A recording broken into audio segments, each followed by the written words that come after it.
The first is looking at the situation at the universities, and the first topic was around the fire at the UJ University.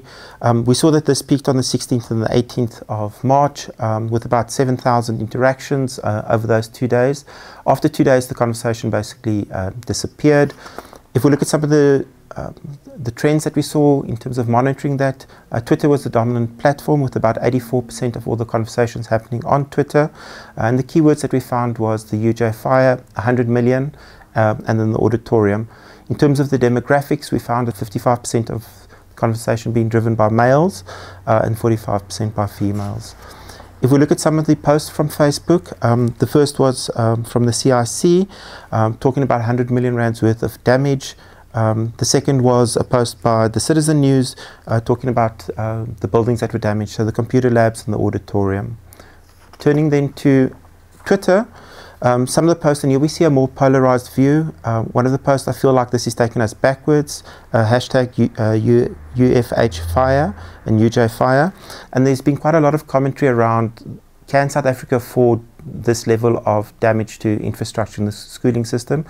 We know the education system that is desperately short of money, and to find 600 million in the space of a few months on that is very unlikely in terms of our budgetary constraints. The third Twitter comment that we found very interesting was somebody saying that there were a lot of comparisons made to how many students could be educated with 100 million rand.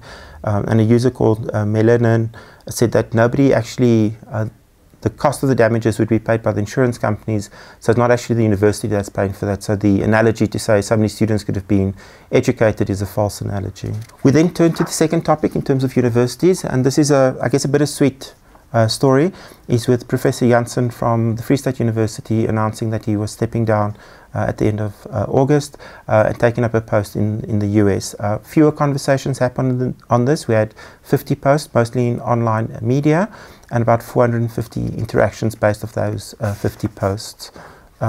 Here we saw again the conversation was dominated by males, 63.2%, and most of the conversations were happening 72% on Facebook. So there was quite a lot of positive stories, quite a lot of bittersweet reminiscence.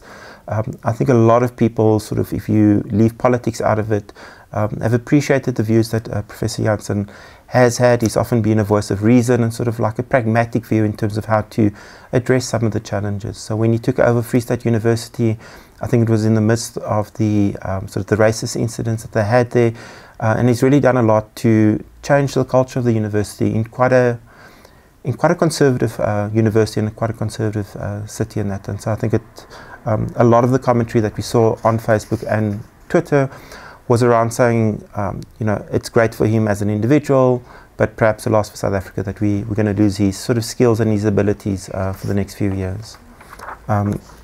So one of the comments from OFM in the Free State, just confirming that Professor Jansen was stepping down as Vice Chancellor at the end of August. We then also saw in Twitter, Pablo commenting that the professor is heading to Stanford University in the US, but he hopes that he won't stop doing his informative articles relating to issues in the South African context. And then another one, bad news, Professor Jansen will step down as Vice Chancellor from the Summit Innovation.